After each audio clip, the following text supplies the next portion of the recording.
Hello, it's Sunday, I'm CJ, and I haven't been around for a while, but here I am. For those of you following on my channel, I am no longer preety.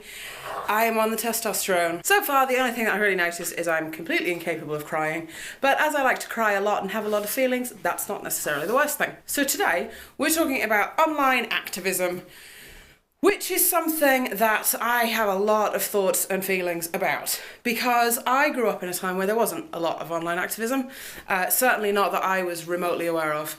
So I was in this sphere where you just sort of existed, and then you found people, and now I guess we refer to this as like grassroots activism or all of that kind of thing, but at the time that was just all there was.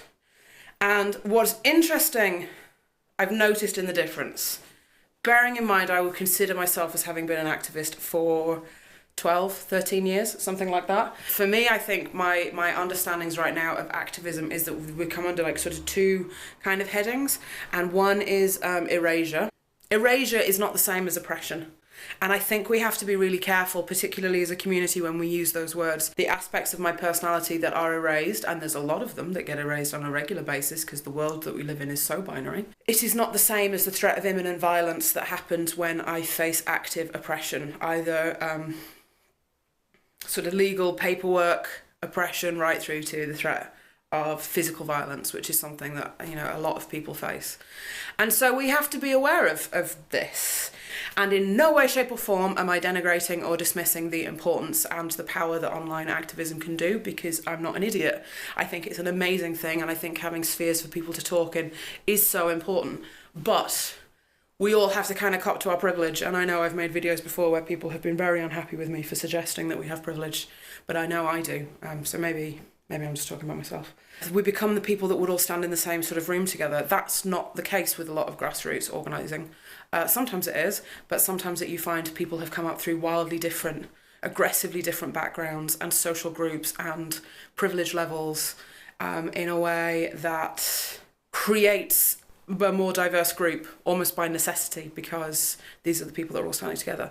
And I'm not saying that one is better than the other. I'm not dismissing the work that anybody does, but I think we have to be super mindful of who else is out there in the world. And sometimes I feel a little bit like online activism can be slightly myopic. Activism sometimes doesn't, I think, always use its powers for good. And I think instead it lends itself to wanting to pit people against each other.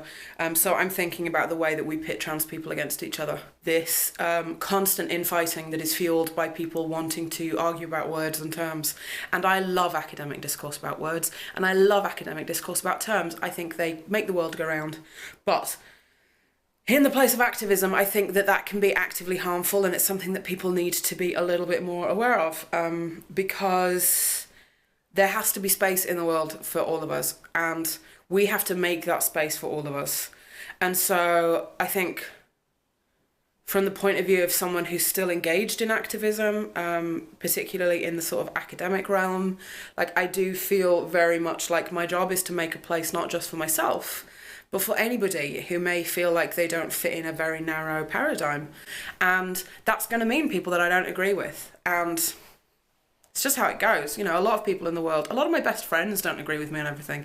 In fact, we hardly agree on each other with anything, because I don't need somebody to say yes all the time. I need people to challenge me and to have a respectful and open and appreciative debate. And I think that's one of those things right now that's lacking.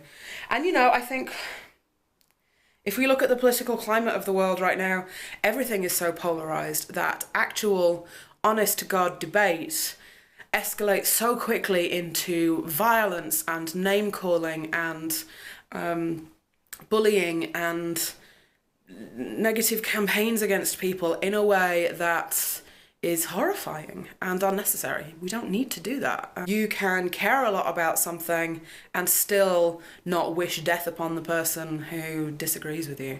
Obviously, I have had my run-ins, particularly this year, with members of certain communities who have only really confirmed in my head why I have a sort of distrust and concern about these groups of people.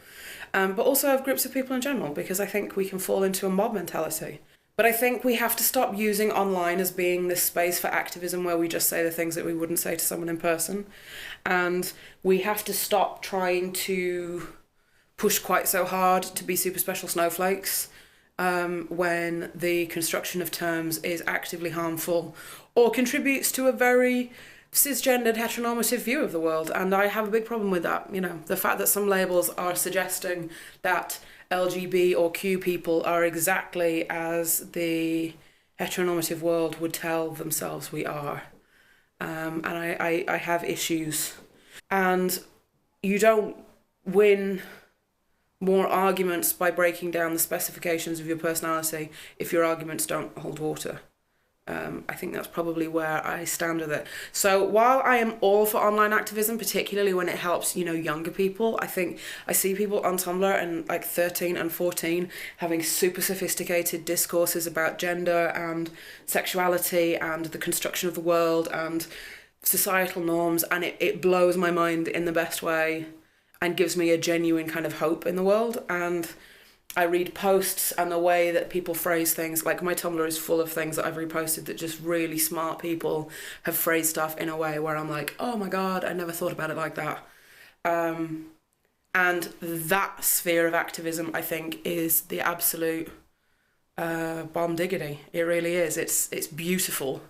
And I would love to see more of that than the sort of tearing people down or asserting opinions that are perhaps disrespectful to history, they're disrespectful to other groups of people, that disregard the existence of certain groups of people. But I mean, that's the great thing about activism as well. And I realise I've kind of been down on it and I've just ragged on it a little bit, but I am an activist and I believe in activism and I think we need it. And I think right now, more than anything else on earth, we need it. And online is absolutely one of the prime places to do it.